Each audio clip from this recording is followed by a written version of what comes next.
Greetings and welcome back to yet another episode of the Daily Run, and today we're playing as Maggie. So this run was, I would say, pretty decent, but then again, not really. And it does depend on how you look at it. It definitely wasn't as good as the one we had not too long ago with Tammy's Head and Brimstone, but also it was just one of those dailies where you kind of have to create your own luck, and you have to make some blind decisions, and you're never really sure if those decisions are gonna be good ones in the end. You can't really quantify them. So for example, if you might say, oh, I'm gonna go to Harsh, I might get 5,000 points that way, but if I stay behind and try to break the game in this exact floor, I might get something like 6,000 points. And then you might maybe think about it, maybe I want to go to Harsh because that allows me to go to the Void, maybe I find something in the shop, maybe I get a really good item, and maybe you can make an optimal decision. But if you're in a position like this one, which was where you're trying to get to boss rush fast enough, or maybe just try to stay behind and just maybe explore the floors, maybe try to find something, and you're never really sure whichever choice is going to be the right one, right? If you try to go to boss rush, there you might find something like Mom's Knife along the way that might really help you out,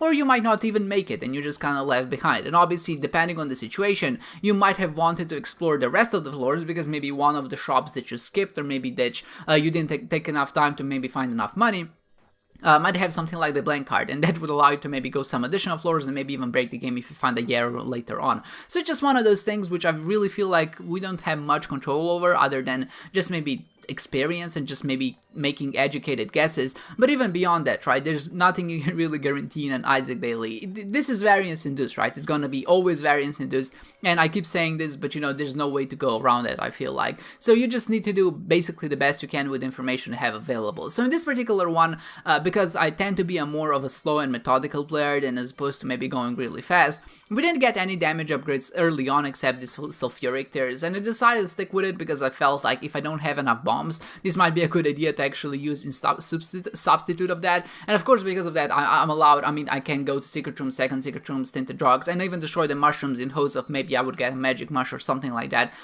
So I felt like it was going to be a good utility item that would allow us to maybe do a little bit better, maybe explore some more rooms. And of course, looking back on it, and depending on how this goes, if you did decide to pick up this item, you're kind of foregoing any ability to get to boss rush, because we're already late now, and if we try to make it there, I don't think there's a good chance unless we find something really good. So by picking it up, I have kind of succumbed to my fate and said, I'll try to make it to Hush maybe. But I'm definitely gonna maybe take a little bit more time, shoot my sulfuric tears into the walls and try to find maybe some of the secret rooms, and hopefully, that's gonna give me something that's gonna allow me to break the game. And that's exactly what happened on that exact same floor. I went to the second secret room and there was a blood bank in there, and allowed me to get enough money to actually buy diplopia. And alongside that, when I was starting to reroll with the restock machine that was in there, I got a Steam sale, of course, to duplicate that, and suddenly everything is free. And when all of the shop items are free, suddenly it becomes a much better idea to actually go to them, and it's just a very, I would say, worthwhile investment. Sure, we pick up a lot of items, so our item penalty is very high at the end, but still, we kind of need it because it's a really weak run, and if you actually want to have any chance of actually getting a decent score at the end, I think this is going to be the right way to go about it. But like I said, it's a very quick realization that you're probably not going to be able to make it to a certain point. Like, I'm foreboding boss rush at this point, and I'm hoping that even for Harsh, I would find something like a Mama Mega, and maybe I hope I can use that to try to get there. Obviously, all of that is a very long shot. It's not, I would say, something I would advise you to do. Like, there are definitely better ways of approaching a daily of getting a more consistent score. But, just with how my playstyle goes, I like to be slow, I like to be methodical, especially if I don't get any DPS upgrades. I think it's very important just to take every single room slowly. Just try to dodge really well, just try to be smart, and sometimes that requires for you just to play maybe slowly, not just get in there and just maybe try to destroy everything. And obviously, as long as you have bombs, you can also use that to kind of help you out on your DPS journey. And kind of placing the bombs down also takes a bit of time for them to explode. You kind of have to position them well. So it's just, I would say, a more cerebral way to approach it daily, as not as much, just trying to get there to a certain point and using your bombs to try to maybe skip some rooms in order to get there. The problem is, right, even if you do get to boss rush, it's not guaranteed we're gonna be fast enough in order to beat it. We might get some additional items along the way, but since there's no guarantee, I felt like it was gonna be a bit better idea just to go to Harsh, do the Void, and maybe hopefully get the most points I possibly can that way. So we got to a certain point. You saw me here in the shop. I bought a bunch of items. There was a Temperance card card also had Tarot Claws. I kind of used those to spawn a bunch of them. I mean, spawn a bunch of Blood Bank machines. I spawned a bunch of coins. I used the Ace of Clubs to get a bunch of bombs. I had the Two of Spades, which also gave me a bunch of keys.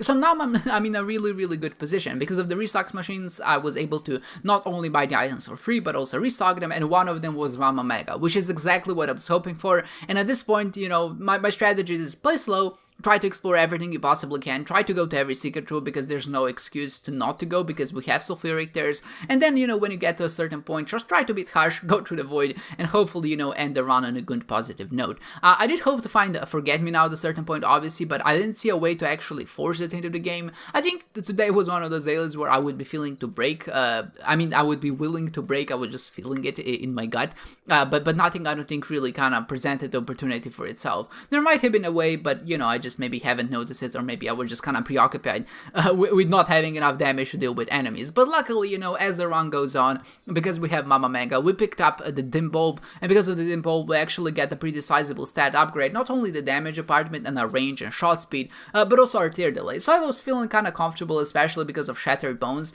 I was feeling like at least, you know, I can enter a room and output some DPS. Probably not enough to really kind of tackle some of those harder enemies or maybe harder floors, but for the time being, you know, this is good enough. And I was feeling that this was gonna be maybe the right way to go forward. Of course, there were also some angel statues, which I used to blow up. Of course, I can get some more points that way. And my end game plan to really kind of get strong was basically picking up Guppy items. And I never was sure in the Guppy Dream, but there was a choice after, I think we beat the Fallen, was Betrayal or Guppy's Hairball. And obviously you never want to pick Betrayal, and I kind of thought, should I even pick up Guppy's Hairball in the first place? And I did pick it up. I think in the majority of cases I wouldn't pick it up if the run was decent, but just because of how weak this run was, I felt like the item penalty is not really gonna be worth, I mean, it's gonna be worth the potential payoff if we actually do get 2 more Guppy items.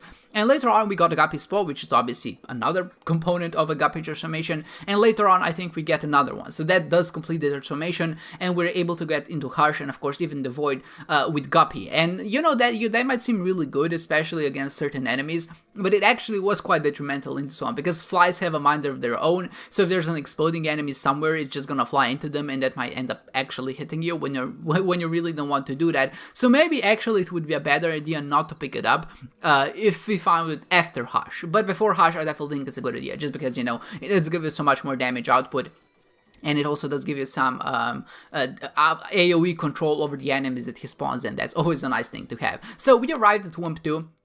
I used Mama Mega, and now we're basically cruising through. There's nothing much more to be done or said here. I don't think that I've ever had an easier Womp 2 experience. And it's always exciting when you enter a really hard floor and you basically enter a room and everything explodes. Another, I would say, a happy side effect of Mama Mega is not only that it makes you go so much faster, but it also allows you to find those secret rooms and second secret rooms without really trying. And especially on larger floors, that's especially hard. You know, you kind of have to take some time. And overall, you know, it's not, I would say, hard. It's just, like I said, tedious. And that is, it's always nice when you can avoid, I would say, those tedious choices or maybe tedious decisions that you have to make throughout the run. And of course, because we still have both of the Steam sales, and because the Harsh Shop has some things in there, I buy basically everything I possibly can, because we're trading 0 cents to get something in return, and obviously that's a very good deal. Something Pawn Star would probably not be very happy about, but I'm happy because it gives me points, and you know, we are all down for points in this particular daily.